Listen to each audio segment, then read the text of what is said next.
Now before we start this video, I want to show you my toolbox. This is my little old toolbox. Now if you want to get me a new toolbox, you could just mail me a new one. Comment below if you want to mail me a manly sized toolbox, or you could just simply subscribe. I got it up and running, and the wife said call a mechanic. Ha!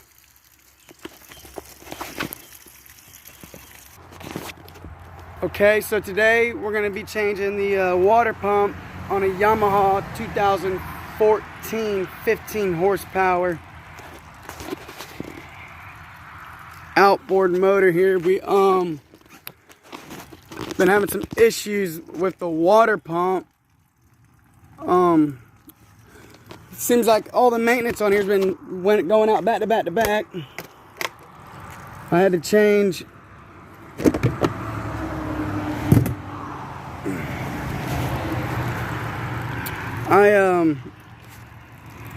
changed the spark plugs because it was running weird. So when I changed spark plugs, I went and tested it, and then it started leaking out the fuel pump, so I put a new fuel pump on it. Then I took it back out. The water pump was working fine, and it was still doing the previous thing it was doing before I changed the spark plug. So the problem was not the spark plugs, although they did need to be serviced. So I cleaned the carburetor and fired up first pool, but then the problem was I was getting no water out from this right here. There's a name for it. I can't think of the name of it right now. But I was getting no water, so I know my lines aren't clogged. A dirt dauber could have got up in there, but I don't think they did. And there's a way to troubleshoot that, but I don't know, being that it really needs a new fuel pump anyway. I mean, water pump, I'm just going to go ahead and change a water pump, and if it's still not working, then I'll go and change these lines. But usually I would recommend you check these lines. You can pull it off from right here, and then see if you're getting water from right here, and then if not, you can backtrack it from there.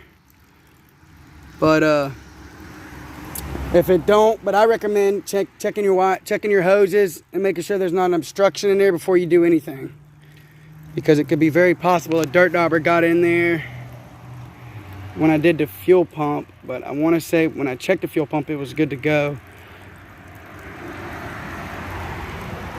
It kind of feels like there's something in there.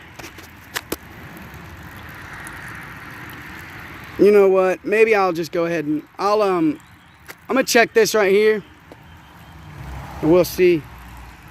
I don't want to ramble too much.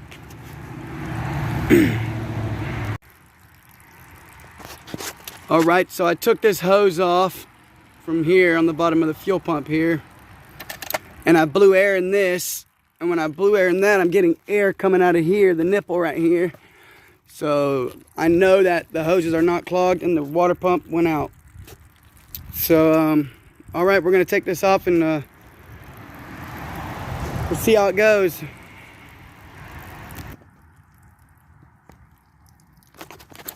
All right, so we gotta take these bolts off here, which they're 12. So get you a 12 millimeter socket. Short one seems to fit a little better, so I might go change that out, which I can get it up in there, but it's not gonna work because when I back it down, it's not gonna come out. So I need to go change that for a short socket.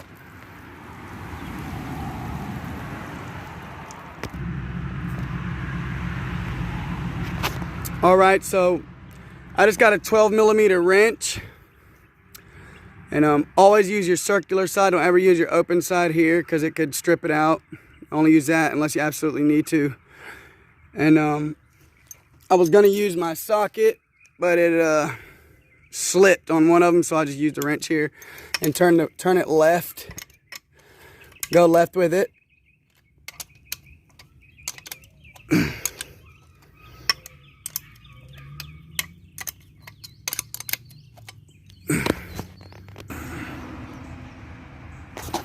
Underneath here is this plate. I recommend replacing this if you can. I don't know the name of it, but replace this plate right here. I mean, you can reuse it, but it's probably best to replace it. And this right here is a 10 millimeter. I'm gonna get that off. And there should be some bolts up in there. Okay, so I guess I was lied to. I thought there was a bolt up in here, but there's not. So maybe this is the bolt right here that goes up in there that would hold it in there. I'm assuming that makes no sense to me, but I'm assuming that that's what that is. We'll find out. We'll get up in there and see if it's anything snagging it. All right, so before you take these bolts off right here, you're gonna have to adjust this right here and take this off. But we're gonna see it's a little corroded. I was trying to spin, so let's see if we can get this off here. It's wanting to spin on me. So we're gonna have to put 2 wrenches on that right there. I'm gonna try to get one on the bottom here and then get one on the top there to prevent it from spinning.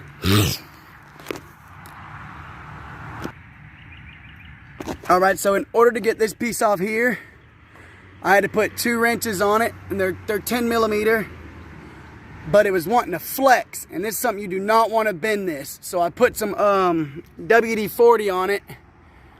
I put this on it here to reduce the friction. So I looked up in there, and it's caked with corrosion and dirt and nasty stuff. I guess some salt water. Got to get that cleaned out. So what I did is I had to work it back and forth little by little until it finally started getting where it was wanting to get a good spin on there. But be careful, do not bend this. And I recommend using 2 wrenches at first to bust this off, and put some lube on there and just work it back and forth, but be careful because it flexes.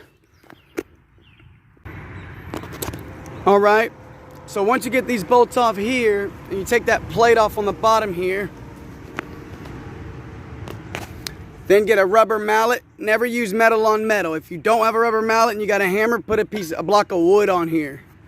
And you want to give it even taps. Tap evenly around it. That way nothing in there, if anything in there, don't get bent. You don't want it coming off one way too much. So you want to kind of give it even strokes around it. Give yourself even strokes. All right. So here we are, I got it out. You're gonna have to take this little screw right here completely off of this. And this is the shaft that comes up into it right here. There's a screw on the bottom, it's gotta come completely off. Be careful because this does got some play because, well, it won't go all the way in there. I was saying if it did go all the way in there, be careful of losing that. All right, so we're gonna get to work on taking this off here.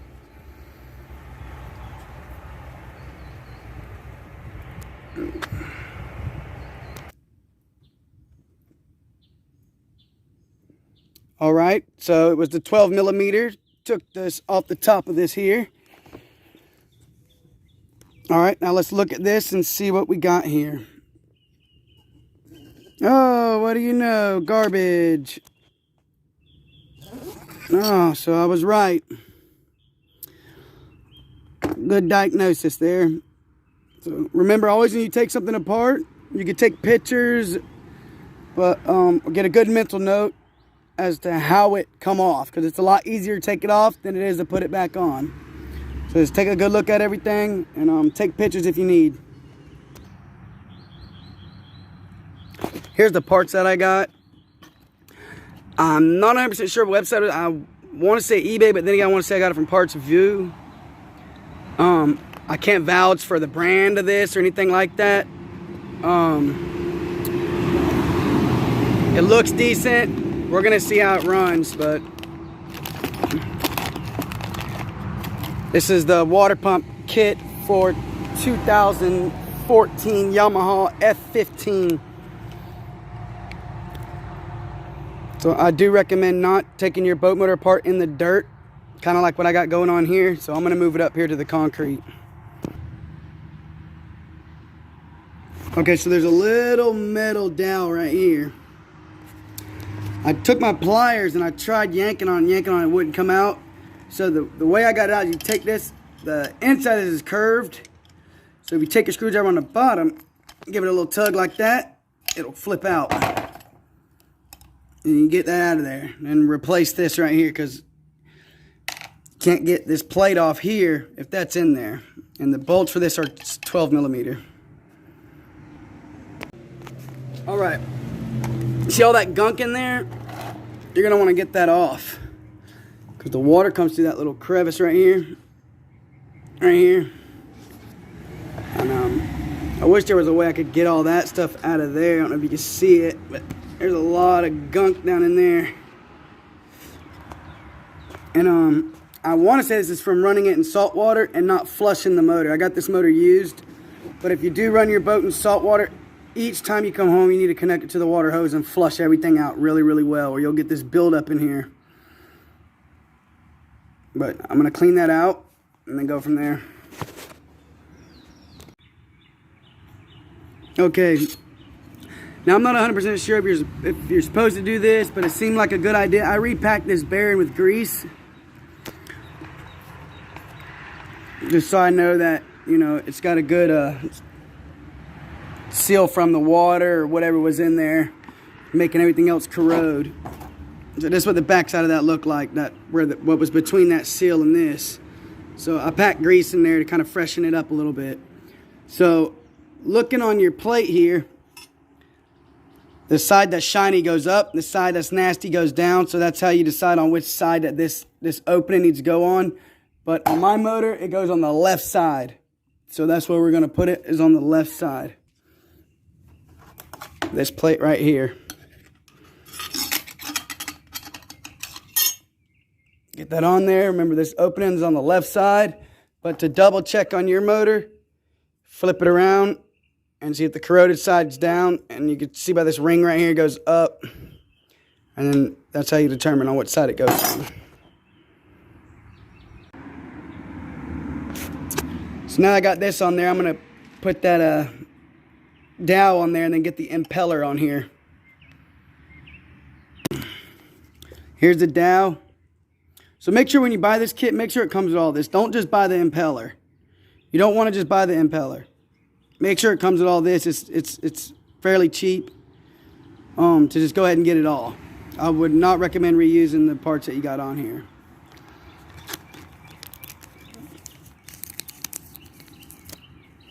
And be careful not to drop this in any of these holes here, but the moon-shaped curve goes inside right here.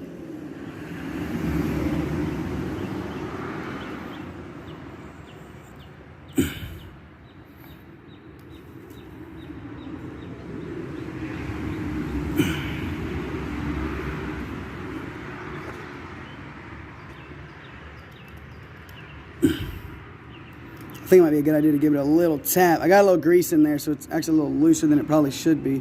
But I'm going to give it a little bit of a tap to kind of wedge it in there. Okay, so on the impeller, you got these rigid side here. And you got the side like this right here. This side right here is the side that's going to be facing up. But again, make sure when you pull all this stuff off, you look at it correctly and take pictures if you need to. But this goes down, which I think it only lets you put it on one way because there's not an opening for that dowel to go into right here. So let's get this lined up on here. Some people say they put Vaseline on this or grease. Some people say don't put grease on it. I'm not 100% sure, but there's a little film of grease on here from that, but I think putting Vaseline on there kind of makes sense to put Vaseline on there. It gives it a good, probably gives it like a barrier from the water, you know what I mean? All right, put your propeller in its housing and then slide it on.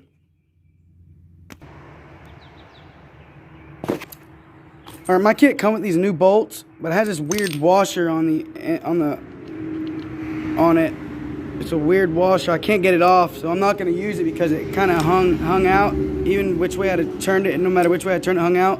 And I didn't want it to stop it from going on when I put it back on. So I cleaned the old bolts up and I reused them. I know the outside don't look like it, but I did clean the threads up some. Now when you tighten this up, or when you tighten anything up when you're working on something, you want to go from corner to corner. That way you get a nice, flat, smooth torque down on it. You don't want to put it in a bind any.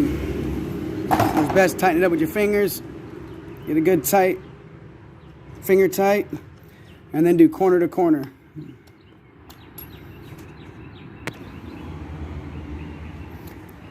Or when you're looking this, when you're tightening this up, make sure you don't over tighten this. Okay, you can look it up on Yamaha, the actual foot-pounds, if you want to get it torqued to spec. But I've been turning wrenches long enough. I think I know when something's good enough for over tight or about to be. Another thing I want to point out is make sure you do not forget to put these bolts in right here.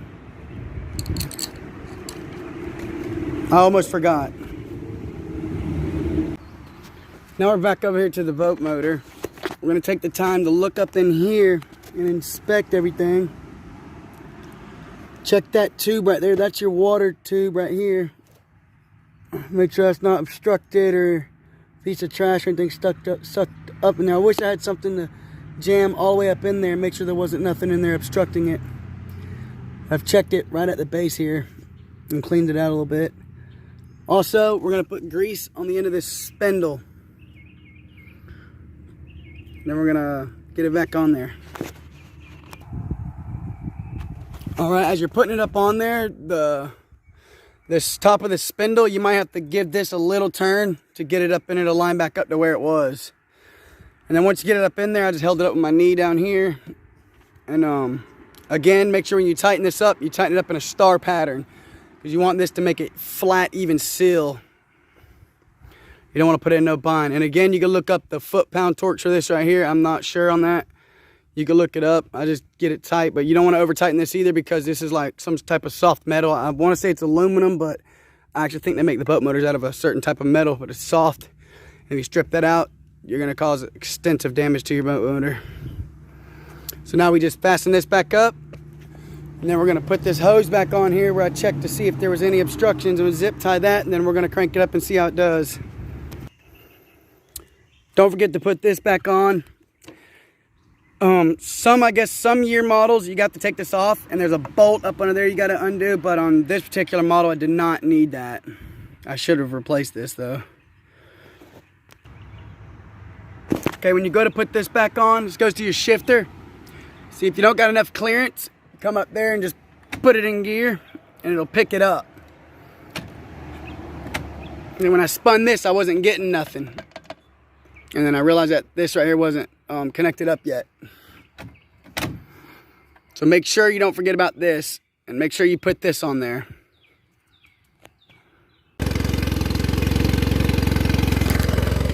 So after a couple minor technical difficulties, I got it back up and running. She's ready to go now. I'm happy. We got water coming out. Water coming out down here.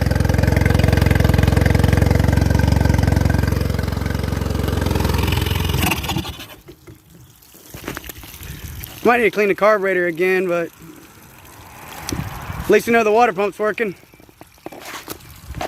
Now, if y'all could please help me and subscribe to my channel, please.